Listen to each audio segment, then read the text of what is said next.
África, el continente negro de los primeros exploradores, se convirtió en el escenario del último acto del imperio de la reina Victoria.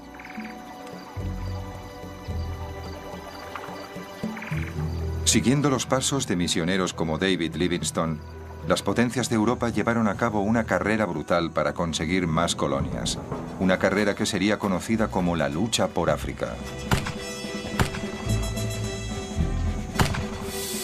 En Gran Bretaña, este último estallido expansionista fue inspirado por dos hombres cuyas historias llevarían al pueblo británico al clímax del fervor imperialista. El primero, el general Charles Gordon, enviado en misión diplomática a un pobre país árabe, inició una cruzada personal para liberar a un pueblo oprimido. Su actitud desafiante llevaría a su reina y a su imperio a una guerra santa y a una búsqueda romántica pero violenta para imponer un nuevo orden mundial. El segundo, Cecil John Rhodes, empezó como un sencillo cultivador de algodón y se convirtió en el mayor creador imperial de su generación. Para financiar sus sueños de conquista se embarcó en una despiadada búsqueda de diamantes, oro y poder que le convertiría en el hombre más formidable y odiado de África.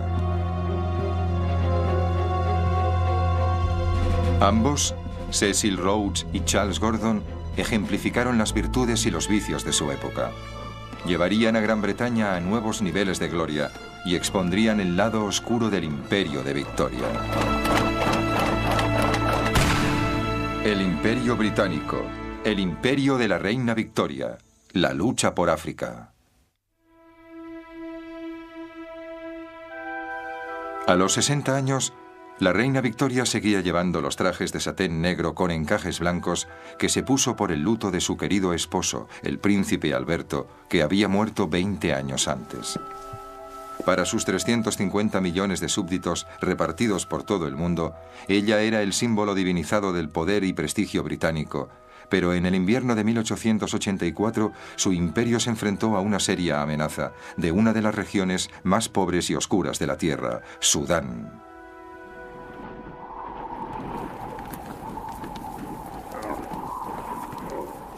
Hay un refrán árabe que dice: cuando Alá creó Sudán, se rió. En tiempos de la reina Victoria, la mayoría de sus 9 millones de habitantes eran nómadas, que vagaban por un desierto tan grande como Europa Oriental. Sudán no tenía carreteras ni ferrocarriles y ni siquiera había sido cartografiado. De este desierto surgió un profeta, un predicador islámico que sería conocido por los árabes y más tarde por el mundo como el Mahdi, el esperado. El Mahdi inspiró a las tribus guerreras de Sudán para levantarse contra sus corruptos gobernantes. Sus ejércitos barrieron el país como el mismo Simún, el famoso viento del desierto. Pronto muchos ingleses temieron que la yihad o guerra santa se extendería hacia el norte, hasta Egipto, amenazando la arteria vital del imperio británico, el Canal de Suez. 3/4 partes de los barcos que navegaban por el canal eran británicos y conformaban un eslabón vital con las posesiones más ricas de Victoria en India y el este. Por esa razón, para protegerlo, había tropas británicas estacionadas en Egipto. Ahora la reina apremió a su primer ministro Gladstone para emplear las tropas contra el Mahdi. La reina tiene firmes convicciones sobre Sudán y Egipto y debe decir que cree que hay que dar un golpe. Se trata de árabes salvajes que no tienen ninguna oportunidad frente a un ejército regular. Debemos hacer una demostración de fuerza. Gladstone se esforzó en tratar a la reina con cortesía, aunque no tenía en muy alta estima sus juicios de valores. Sin ningún valor. William Ewart Gladstone fue uno de los grandes estadistas de la época victoriana, un hombre con una inmensa fuerza moral y física. Al cumplir los 70 años se relajaba talando árboles en su casa de campo. Creía que la fuerza de la economía británica y la de su ideal liberal podía liderar el mundo. Era un gran defensor de los derechos humanos y creía en la lucha contra la tiranía. Se oponía a emplear las tropas británicas para sofocar lo que él consideraba un levantamiento popular en Sudán. Pero la prensa y el público opinaban lo mismo que la reina. Querían acción.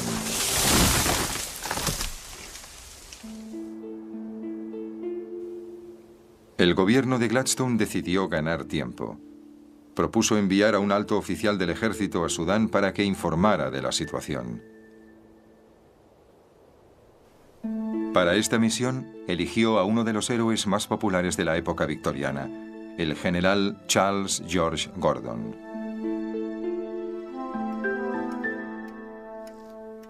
Gordon se había hecho famoso en China, cuando fue enviado para ayudar a defender a los comerciantes británicos de los horrores de la guerra civil. Tomó el mando de una pequeña fuerza de campesinos y aventureros conocidos como el Ejército Siempre Victorioso. Era implacablemente valiente y comandó el Ejército Siempre Victorioso, llevándolo a la victoria como un caballero medieval. Cargaba contra las hordas del enemigo, llevando solo su bastón de oficial, que él llamaba su varita de la victoria. En una campaña relámpago de 18 meses, venció a los rebeldes de Taiping y restauró la paz en el país. Gordon se convirtió en un héroe. Cuando volvió a Inglaterra, descubrió para su sorpresa que todo el mundo quería verle. Fue invitado a ver a la reina y durante el resto de su vida fue conocido como Gordon el Chino. El emperador chino le había ofrecido a Gordon una fortuna para que se quedara. Este declinó la oferta. No tenía el menor interés por el dinero. En una época famosa por los excéntricos ingleses, Gordon era todo un personaje.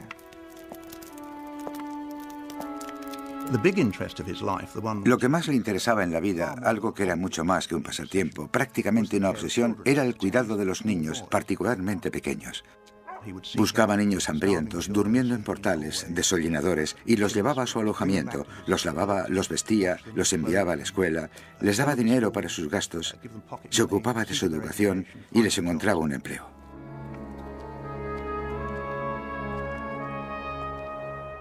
Tenía docenas de esos niños repartidos por todo el imperio. Tenía un mapa con banderitas que marcaban dónde vivían o trabajaban en aquel momento. Los llamaba sus reyes.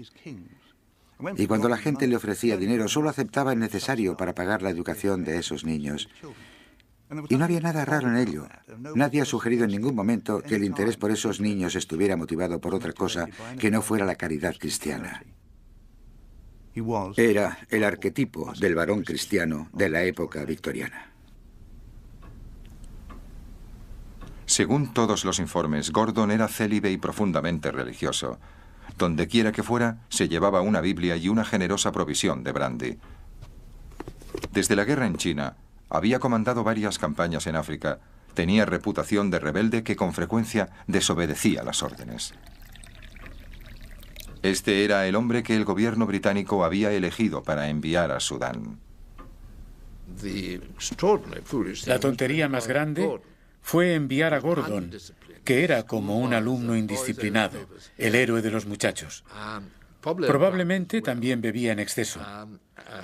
Un cristiano, según los criterios de Gladstone, extraordinariamente vulgar, renacido por el cristianismo, por así decirlo, cuando estaba sobrio.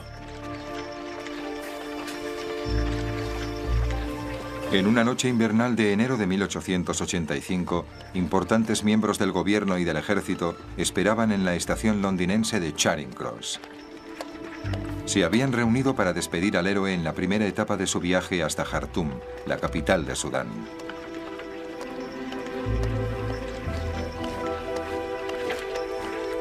Gordon llegó tarde. Había estado cenando con unos amigos y había perdido la noción del tiempo jugando con sus hijos.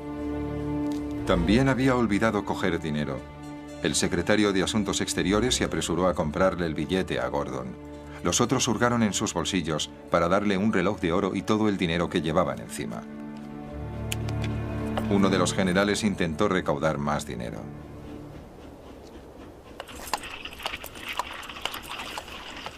Garnet Bosley se fue corriendo a los clubes solo para caballeros de St. James, diciéndole a la gente que jugaba al bridge o estaba cenando: rápido, rápido, denme todo el dinero que tengan. Gordon se va a Khartoum y no tiene dinero. Esto provocaría celos, sospecho yo, entre los círculos más elegantes, porque enviaban a alguien con una misión muy delicada que ni siquiera se había molestado en ir al banco.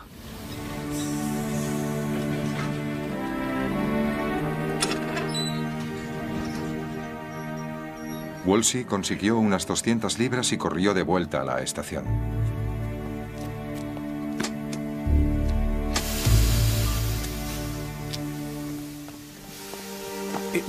En cierto modo, la noche que Gordon partió para Khartoum era una maravillosa estampa victoriana. El duque de Cambridge mantuvo abierta la puerta del vagón y Sir Garnet Bosley le subió el equipaje y todos le estrecharon la mano. Él subió al tren, cerró la puerta, la máquina dejó sonar su silbido y el jefe de estación agitó la bandera y el tren se puso en marcha, llevando a Gordon a su destino.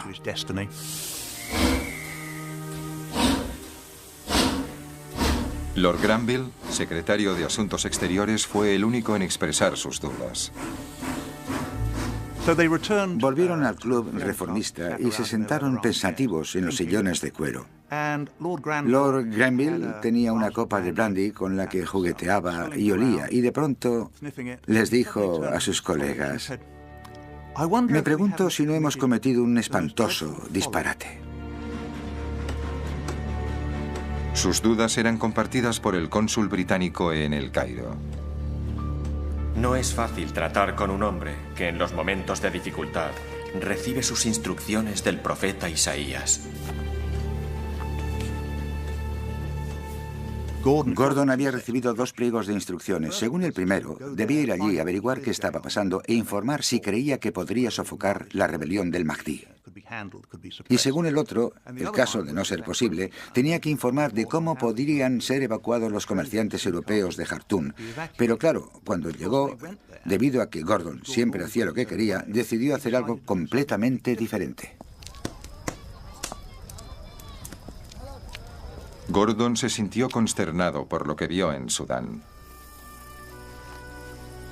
Hombres, mujeres y niños vagaban encadenados por el desierto con destino a los grandes mercados árabes de esclavos, donde los hombres eran castrados y vendidos como eunucos y las mujeres eran desnudadas y subastadas para servir en los harenes.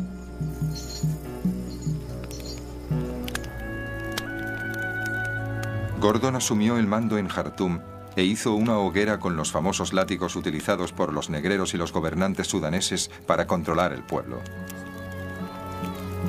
Estaba determinado a ser el salvador de los oprimidos sudaneses. He venido sin tropas, pero con la ayuda de Dios nos enfrentaremos a los males de Sudán. Pero antes, Gordon intentaría aliarse con el hombre al que debía enfrentarse, el Mahdi. Le envió un uniforme de gala, ofreciéndole su amistad personal si el Mahdi ponía fin a su guerra santa. Ahora Gordon sabría la clase de hombre con el que tenía que tratar. El Mahdi le devolvió el uniforme con una jiba, propia de las tribus del desierto, y una nota invitando a Gordon a convertirse al Islam y a unirse a su ejército. Gordon se dio cuenta de que el Mahdi era un hombre como él mismo, que no podía comprarse, un hombre que recibía sus instrucciones del profeta, excepto que en el caso del Mahdi no era el profeta Isaías, sino Mahoma.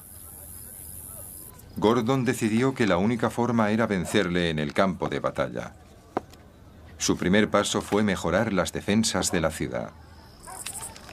Envió patrullas para averiguar qué estaban haciendo los hombres del Mahdi.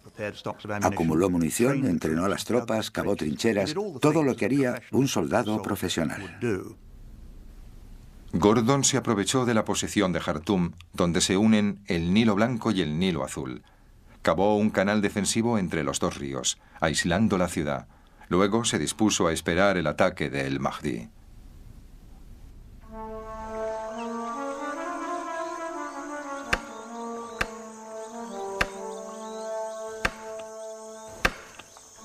Las fuerzas de el Mahdi cortaron la única línea de telégrafo con el Cairo y se dispusieron a esperar a que el hambre obligara a la ciudad a rendirse. Gordon se vio atrapado en Jartum con 35.000 hombres, mujeres y niños. Para salvarlos necesitaba la ayuda de Gran Bretaña. El objetivo estratégico era obligar al gobierno británico a enviar una fuerza para luchar contra el Mahdi, y pensaba conseguirlo resistiendo hasta que no tuvieran más opción que ir en su ayuda. Pero en Londres, sus peticiones de ayuda cayeron en oídos sordos. Gladstone estaba determinado a que Gran Bretaña no se viera implicada en una guerra en Sudán. Por el contrario, simpatizaba con la lucha de el Mahdi. Gladstone sostenía que el imperio británico ya era demasiado grande y en todo caso debería reducirse, pero sobre todo era el jefe del gobierno y no permitiría que un general de los ingenieros reales medio loco, que había decidido apoderarse de una ciudad en pleno desierto contra cualquier probabilidad de éxito, le arrastrara a una guerra en el extranjero. No era parte de la política del gobierno. Gladstone le dijo al Parlamento: enviar tropas sería iniciar una guerra de conquista contra un pueblo que lucha por su libertad, y lo hace con toda razón.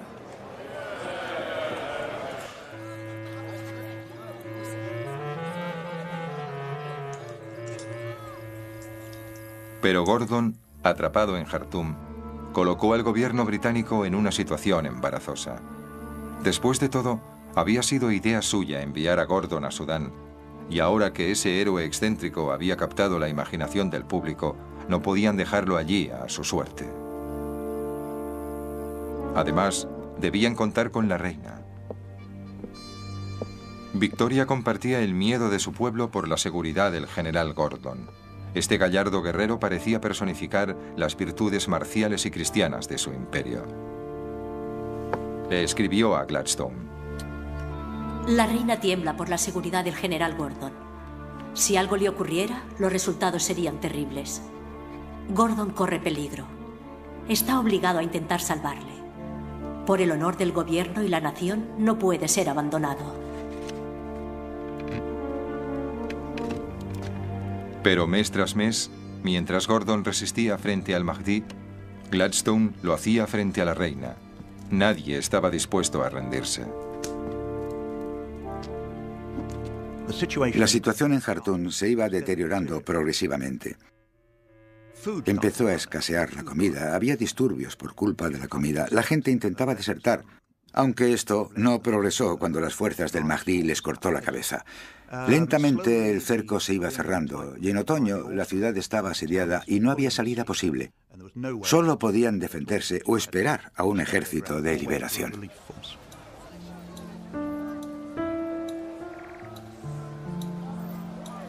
De la ciudad asediada salían informes que los barcos a vapor llevaban por el Nilo. Muy pronto, toda Inglaterra sabía que Gordon estaba solo en sus dependencias, en el palacio del gobernador, aguardando todos los días la llegada de las tropas británicas que él esperaba enviarían desde Egipto. Le escribió al cónsul británico en El Cairo: ¿cuántas veces hemos escrito pidiendo refuerzos? No hemos recibido ninguna respuesta, y el corazón de los hombres se está agotando debido a ese retraso. Mientras ustedes están comiendo, bebiendo y descansando en cómodos lechos, nosotros estamos vigilando día y noche, procurando sofocar los movimientos del Mahdi. Gordon en Jartum era un episodio épico. Era un general británico clamando en el desierto, rodeado de salvajes, luchando por la causa del bien y el cristianismo, y nosotros teníamos que sacarlo de allí. Era, y a los británicos les encantaba, el último hombre en el último asalto.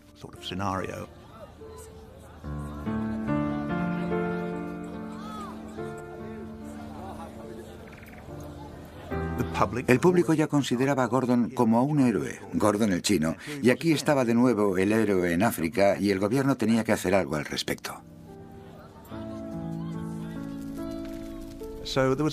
Gladstone se vio presionado por el público para hacer algo, enviar tropas para salvarlo.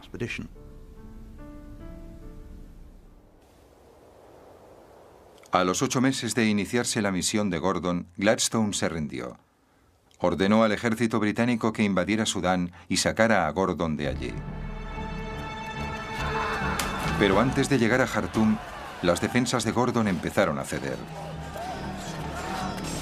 En la mañana del 26 de enero de 1885, el Mahdi lanzó su asalto final.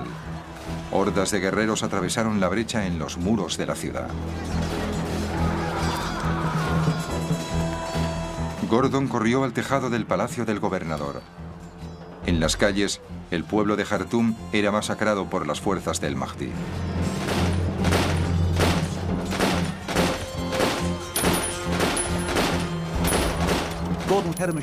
Gordon tenía una ametralladora en el tejado del palacio, un Gardner muy parecida a la Gatling. Disparaba contra las fuerzas del Mahdi que corrían por la calle para asaltar el palacio, hasta que estuvieron demasiado cerca y no podía inclinarla más. Cuando los guerreros del Mahdi llegaron a los muros del palacio, Gordon abandonó el tejado. Solo en sus dependencias se vistió con su uniforme y se preparó para enfrentarse a su destino. Los relatos de lo que ocurrió a continuación difieren.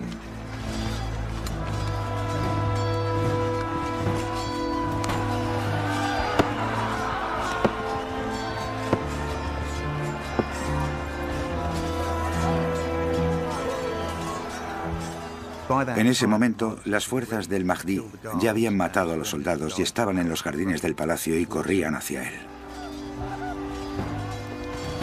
Según dicen, apareció en lo alto de las escaleras cuando llegaron los lanceros del Mahdi. Se enfrentaron. Para ellos tuvo que ser sorprendente ver por fin a Gordon, un hombre del que probablemente habían oído hablar tanto, el Diablo.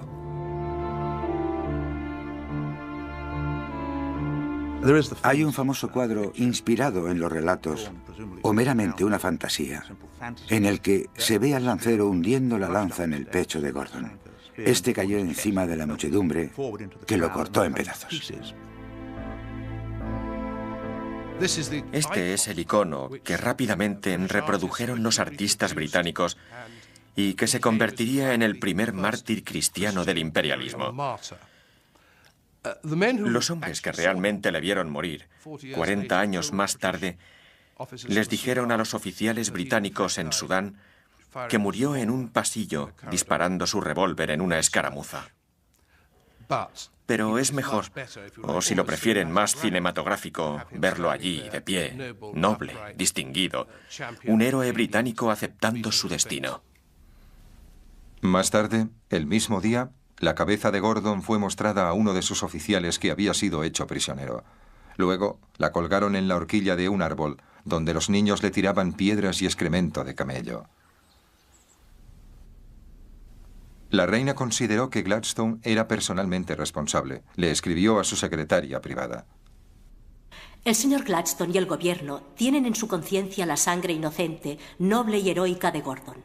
Nadie que reflexione en qué circunstancias fue enviado allí y le fue negado todo tipo de ayuda puede negarlo. Envió un furioso telegrama al primer ministro que iba en tren camino de Londres. Los cables de Victoria a sus ministros invariablemente eran codificados, pero no este.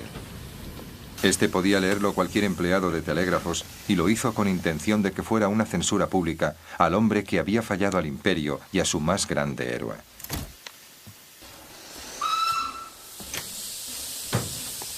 El jefe de estación de un pueblo le entregó el telegrama a Gladstone.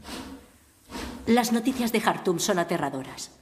Pensar que todo eso podía haberse evitado, salvando muchas vidas preciosas con solo intervenir antes, es espantoso.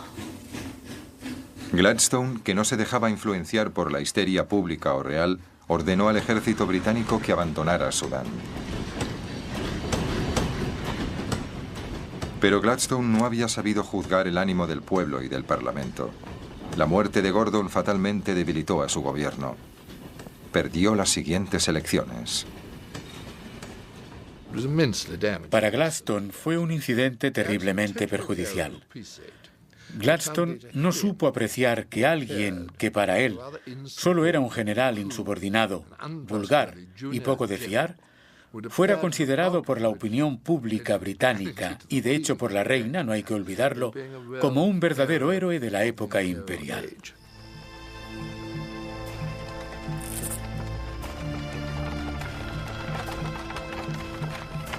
La caída de Gladstone tendría serias repercusiones en todo el imperio, especialmente en el sur de África. La falta de su influencia moral dejó libre el camino a un hombre que llevaría el imperio de Victoria por un sendero mucho más peligroso. Cecil John Rhodes había llegado a Sudáfrica a los 17 años para trabajar en la hacienda algodonera de su hermano. No había nada que distinguiera a Rhodes de miles de emigrantes británicos que dejaban la madre patria para hacer fortuna en las colonias británicas. Pero este joven, hijo de un clérigo, dedicaría gran parte de su vida a ampliar el dominio británico, convirtiéndose en el hombre más peligroso del imperio de la reina Victoria.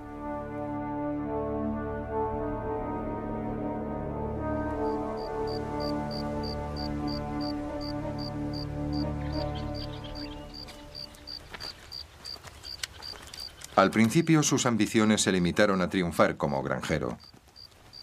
Se llevaba bien con sus obreros africanos, compartía su comida y hospitalidad y respetaba sus valores. Rhodes era muy intuitivo con el pueblo de África. Le fascinaba la sociedad africana. Se pasaba noches enteras en kraals, aldeas, quería entender cómo funcionaban.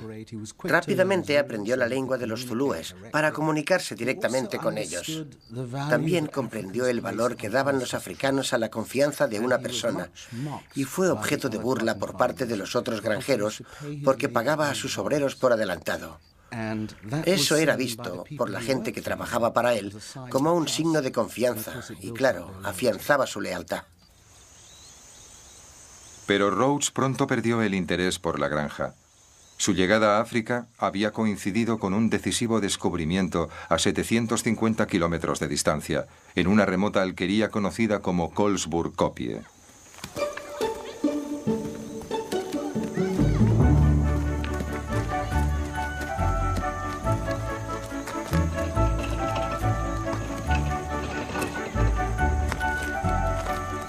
Un colono holandés vio que los hijos de sus vecinos jugaban al clip-clip o juego de los cantillos.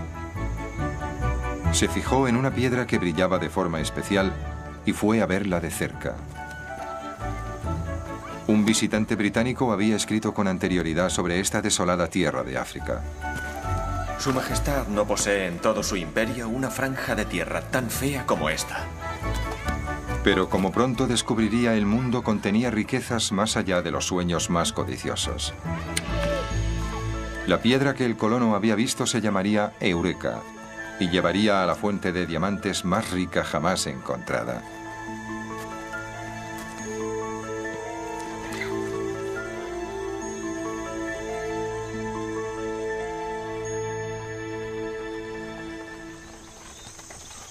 Rhodes lo abandonó todo.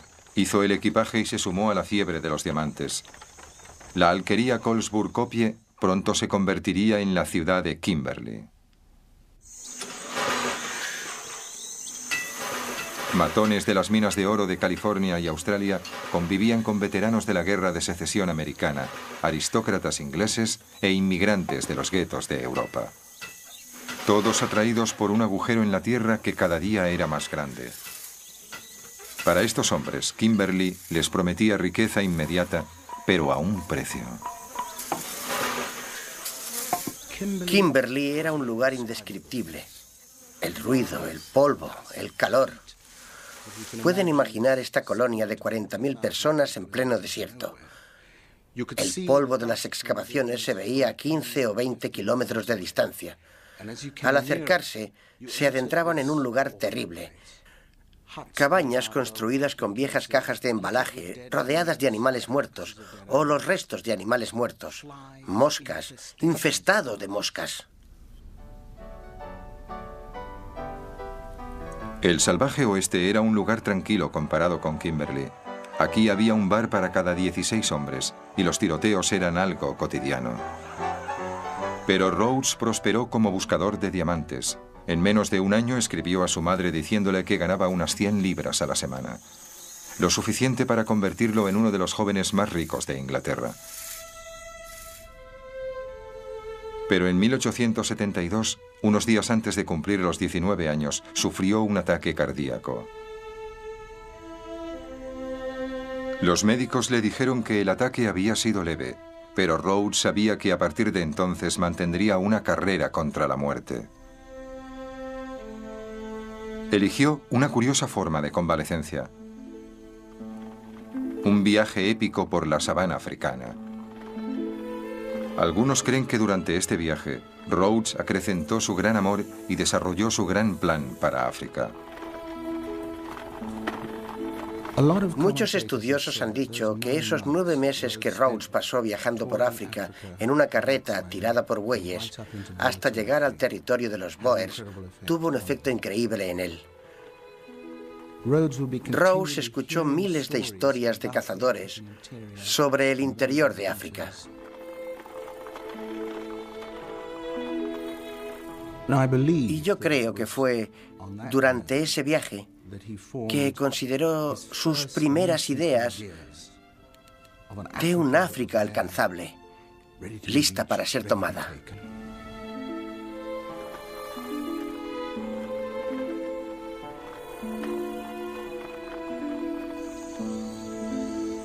Una vez recuperada la salud, Rhodes volvió a las minas de diamantes. La mayoría de los mineros creían que las minas estaban agotadas y querían vender sus concesiones. Rhodes se arriesgó y las compró. Su instinto no le engañó. Bajo la primera capa de diamantes había otra, incluso más rica.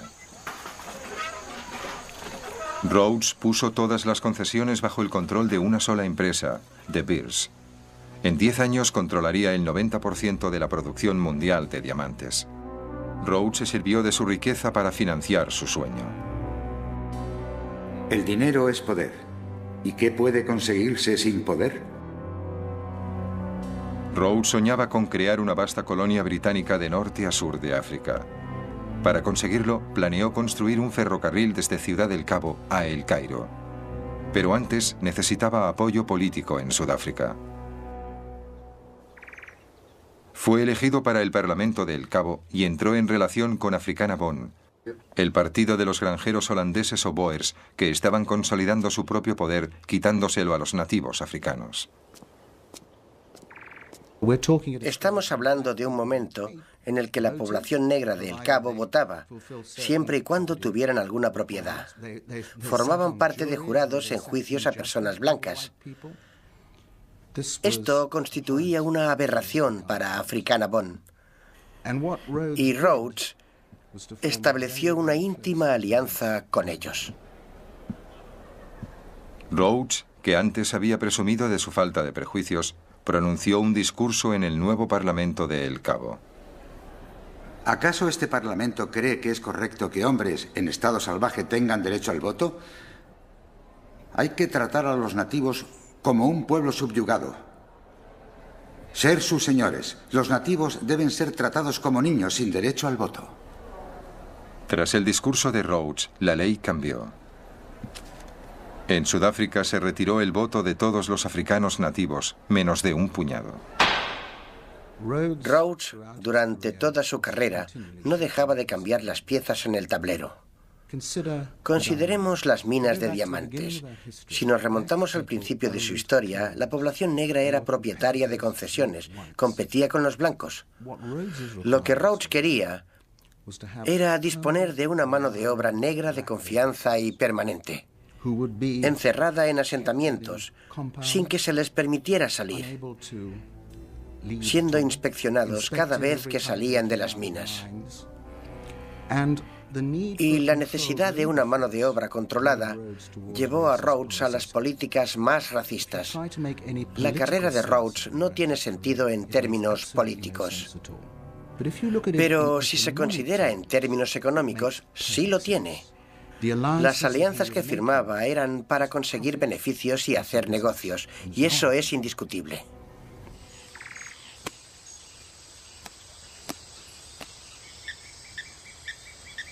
El siguiente paso en el plan de Rhodes era ampliar el territorio británico por el norte hasta las regiones que David Livingstone había explorado años antes. Pero en su ruta se encontraba el imperio de los Matabele, el pueblo de los escudos largos, una de las naciones guerreras más formidables de África. Su rey, Lobengula, conocido como el comedor de hombres, mantenía un reino de terror desde su capital en Bulawayo, el lugar de las matanzas. En sus tierras se había encontrado oro y varios aventureros europeos iban por él. Pero Rhodes quería algo más que el oro. Él quería el territorio de Lobengula. La historia de Rhodes y Lobengula es fascinante y horrible al mismo tiempo. Los dos hombres nunca se vieron, pero mantuvieron una fuerte y extraordinaria relación a través de intermediarios. Rhodes envió a 3 de sus agentes a hablar con Lobengula, y para impresionar al rey de Matabele, incluyó entre ellos a John Moffat, cuñado del gran David Livingstone. Pero Lobengula no tenía ninguna prisa en recibirlos, por lo que se vieron obligados a esperar en el recinto en que el rey tenía sus cabras.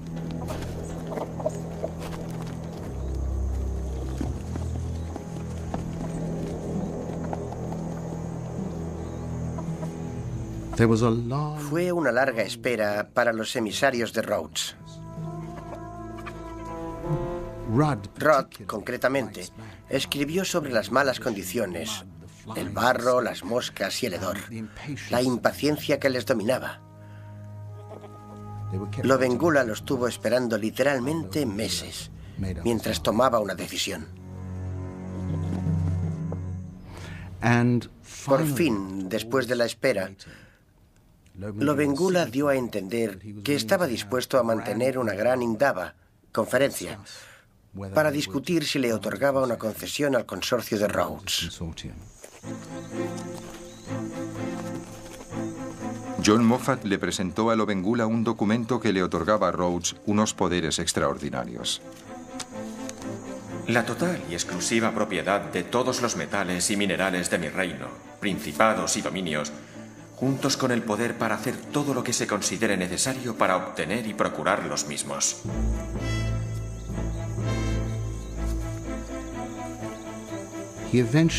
Firmó un documento bien entendido que solo otorgaba a la empresa de Rhodes los derechos de prospección para que sus hombres excavaran 10 agujeros en su territorio. Lo que de hecho había firmado Lobengula equivalía a la venta de su país.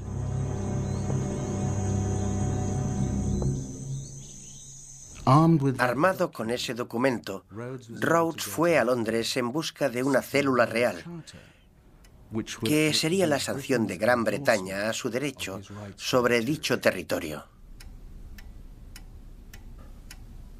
Ahora Rhodes era famoso. Era ampliamente admirado por su inmensa fortuna y sus hazañas. Aunque muchos desconfiaban de él, considerándole un hombre que no permitiría que nada, ni siquiera el gobierno británico, se interpusiera en el camino a su ambición.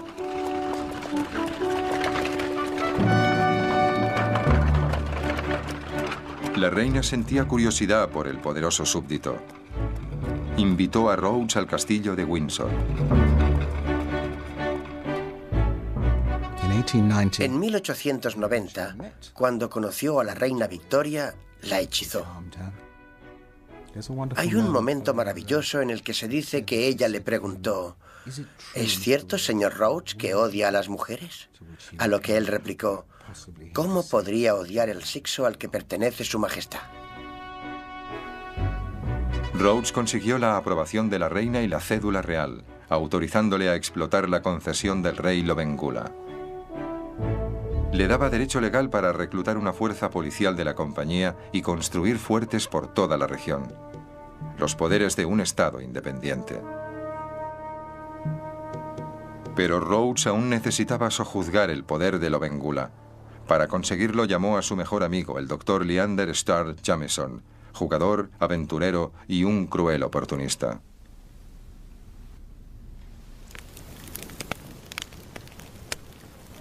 Su oportunidad llegó cuando Lobengula atacó a una tribu más débil por una disputa por el ganado. Jameson le envió un mensaje a Rhodes. Tenemos la excusa de una disputa por unas mujeres y niños asesinados, y si consiguiéramos las tierras de Matabele, tendríamos un gran potencial en acciones.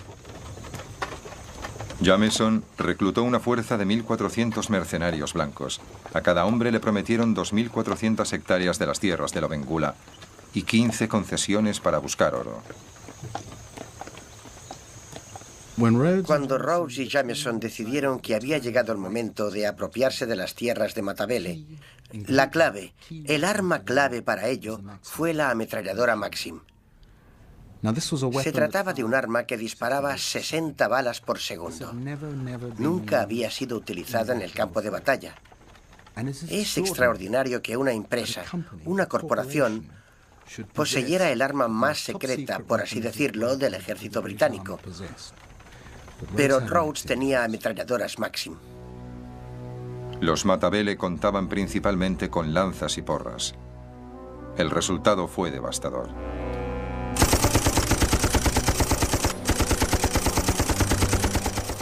Las ametralladoras Maxim de Rhodes iban segando una y otra vez a los Matabele que avanzaban. Era como cortar el césped. No tenían ninguna oportunidad. Las pérdidas fueron enormes. 3.000 hombres en un solo día. Fue una matanza. Lobengula huyó de Bulawayo con sus esposas. Pocos días después encontró su carreta con el cuerpo del rey a pocos metros. Según uno de sus seguidores, el gran rey de los Matabele se había envenenado. John Moffat, que había convencido a Lobengula para que firmara la concesión minera, estaba consumido por el remordimiento. El rey era un caballero a su manera y se ha pecado gravemente contra él. En noviembre de 1893, el doctor Jameson izó la bandera de la compañía en Bulawayo. Ahora Rhodes tenía el control absoluto sobre un vasto territorio que se llamaría Rhodesia. Pocos días después, hizo su entrada triunfal en la antigua capital de Lobengula y felicitó a sus tropas por la destrucción de lo que él llamaba una implacable barbarie. John Moffat había cambiado de posición. El gran Rhodes está vanagloriándose. Todo el mundo se inclina y le adora como el más sabio de los hombres. La marea popular está con él. Supongo que algún día se producirá una colisión y los hombres recordarán que aún sigue habiendo algo llamado justicia, incluso para los negros.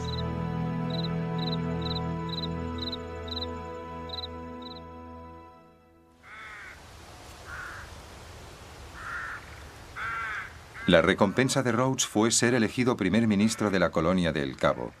Compró una casa en las laderas del Monte Mesa, con vistas al Océano Índico y al Atlántico. Aquí se rodeó de sus amigos varones y los instruía con sus teorías religiosas y raciales. Es evidente que los blancos han vencido en la lucha por la existencia. Y de la raza blanca, los hombres de habla inglesa han demostrado ser los instrumentos más indicados del plan divino para extender la justicia, la libertad y la paz por la mayor superficie posible del planeta. Por ello, dedicaré el resto de mi vida al propósito de Dios y le ayudaré a conseguir que el mundo sea inglés. Rhodes era el dueño de todo lo que podía ver, pero quería más. Su codicia por el poder pronto llevaría al imperio de Victoria a sus horas más oscuras. En 1886 se encontró oro en el Transvaal, un estado establecido por algunos de los Boers que huían del mandato británico. Rhodes temía que los Boers del Transvaal, enriquecidos por los beneficios de las minas de oro, fueran un obstáculo para sus planes. Si unían sus fuerzas con los colonos alemanes del oeste, bloquearían su ruta hacia el norte. Para evitarlo, Rhodes formó una alianza con mineros descontentos de la ciudad minera de Johannesburgo y planificó un levantamiento para derrocar a los Boers.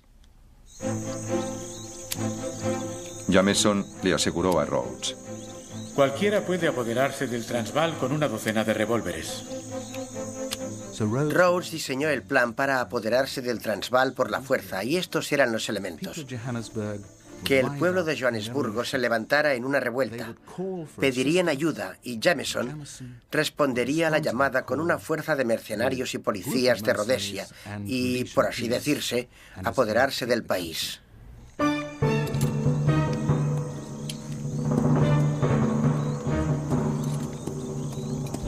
La prometida revuelta no se materializó, pero Jameson continuó con el plan.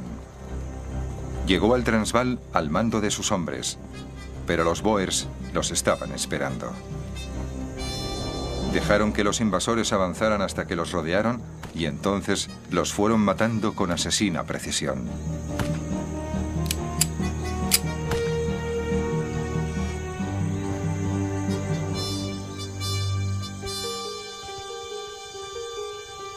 Según el comandante de los Boers, muchos de los hombres de Rhodes eran adolescentes y algunos se echaron a llorar. La incursión de Jameson en el Transvaal fue considerada como un ataque no provocado sobre un estado independiente, un acto de agresión. Repercutió en todo el mundo.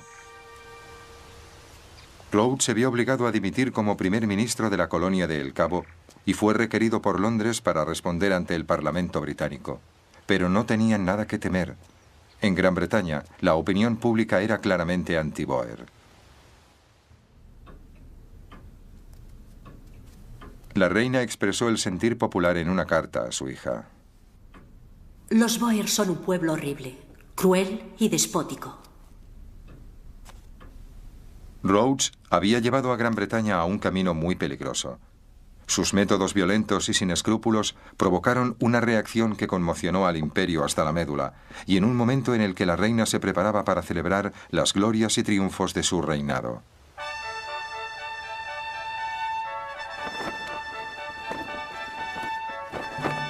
«1897 era el año del jubileo de diamantes de Victoria, 60 años en el trono. Militares y líderes coloniales de todos los rincones del imperio llegaron a Londres para participar en un desfile espectacular. Fue filmado por las nuevas cámaras de cine. La pequeña mujer bajo la sombrilla gobernaba una quinta parte de la población del planeta. Ha sido un día inolvidable. Creo que nadie ha recibido una ovación como la que me han dedicado a mí. Los vítores eran ensordecedores y todas las caras parecían resplandecer de alegría. Pero la alegría pronto se convertiría en desilusión cuando soldados que habían desfilado por las calles de Londres fueron enviados a luchar en la guerra en Sudáfrica. Los británicos enviaron un ejército para realizar lo que Rhodes no había conseguido, poner fin a la independencia de los Boers. La guerra de los Boers empezó un año después del jubileo de la reina. Los británicos creían que sería una campaña breve y gloriosa, pero los Boers estaban bien armados.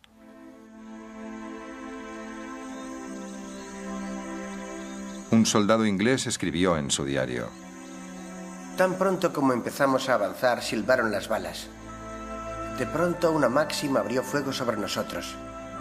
Eso frenó la línea de fuego, porque todos se tiraron al suelo y nadie se atrevió a moverse.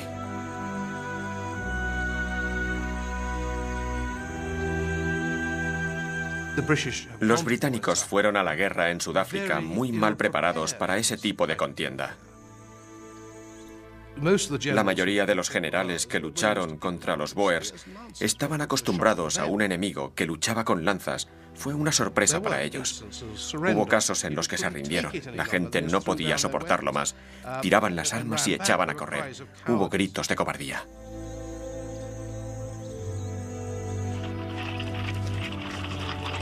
Las sucesivas derrotas acabaron con la confianza del pueblo británico. Incluso la firme Victoria estaba conmocionada. Hoy no ha habido noticias, solo listas de bajas. La guerra le tocó personalmente cuando su nieto, el príncipe Christian Victor, apareció entre los soldados muertos. Los británicos incrementaron el esfuerzo de guerra. Enviaron 250.000 de soldados al sur de África. Lentamente, la marea fue en contra de los bóers. Los ejércitos bóers fueron derrotados, pero sus jóvenes comandos continuaron con una guerra de guerrillas. Como represalia, el comandante en jefe, el general Kitchener, inició una guerra de agotamiento, quemando alquerías y reuniendo a mujeres y niños. Los internó en los primeros campos de concentración. Un gran número de civiles bóers se vio expuesto al tifus y al cólera, y como resultado de ello se convirtieron en campos de la muerte, que la prensa británica y muchos liberales denunciaron como un método bárbaro de hacer la guerra. El patriotismo de la reina y del pueblo siguió inalterable. Pero los desastres de la guerra de los bóers alimentaron una mayor desilusión de la que el ideal imperialista nunca se recuperó.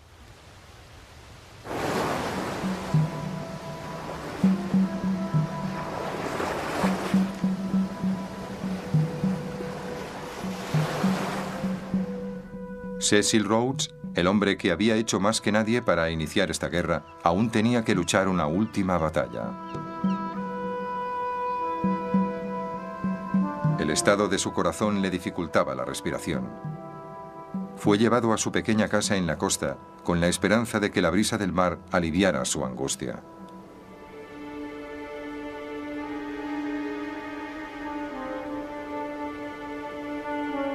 Pero aquí, a los 48 años de edad, perdió su carrera contra la muerte.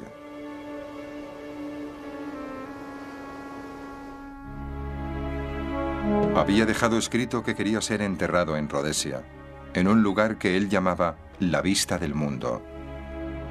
Su tumba fue marcada no con una cruz, sino con una enorme piedra. Era, en palabras del alto comisionado británico, un lugar pagano, siniestro y embrujado.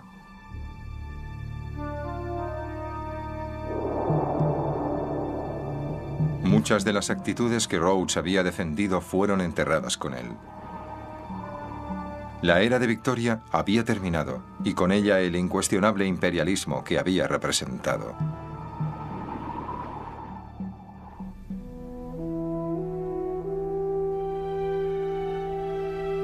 La reina Victoria falleció la noche del 22 de enero de 1901. Tenía 81 años.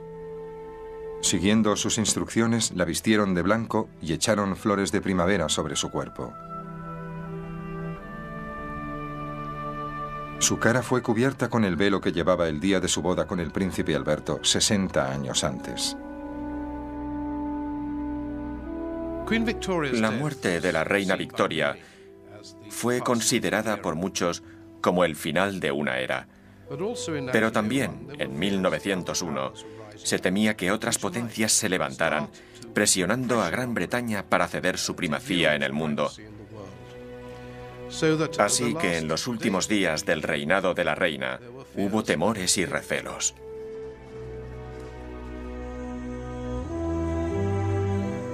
Rhodes había ampliado en exceso el imperio. Las repúblicas bóers que él había obligado a Gran Bretaña a conquistar pronto obtuvieron la independencia. Su espíritu agresivo sería reemplazado por un liberalismo gladstoniano. Los ideales que el príncipe Alberto había inculcado en Victoria en los primeros años de su reinado demostraron al final ser más duraderos que el duro imperialismo de sus últimas décadas.